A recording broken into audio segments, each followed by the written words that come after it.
दरम्यान एक मोठी बातमी नवी मुंबईतनं आपल्यापर्यंत पोहोचते। नवी मुंबईच्या कामोठेमध्ये ड्रीम्स अपार्टमेंटमध्ये दोघांची हत्या झाल्याची घटना घडली आहे। घरात आई आणि मुलाचा मृतदेह सापडलाय। मुलाच्या अंगावर मारल्याचे व्रण असल्याची माहिती मिळते। दरम्यान आता मृतदेह शवविच्छेदनासाठी पाठवण्यात आलाय। पोलिसांकडनं अधिकचा तपास सुरू आहे। या क्षणाची सगळ्यात मोठी आणि महत्त्वाची बातमी। राहुल कांबळे आपले प्रतिनिधी आपल्यासोबत जोडले गेलेत। राहुल, नेमकं काय घडलं?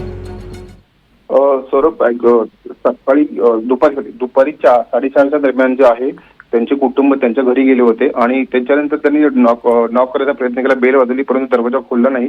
त्याच्यानंतर त्यांना संशय आला आणि त्यांनी कंट्रोलला कॉल केला। कंट्रोलला कॉल केल्यानंतर घटनास्थळी पोलीस आणि फायर ब्रिगेड आले।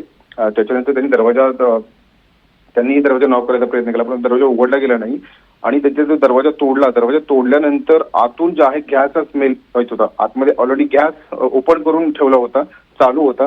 मग फायर ब्रिगेडने सगळं बंद केल्यानंतर पाहिलं की 2 त्या ठिकाणी बॉडी मिळाली आहेत। एक वय जे आहे 45 वयाचा मुलगा आहे आणि त्याची आई जे आहे त्यांचं वय जे आहे 70 अंदाजे 70 आहे।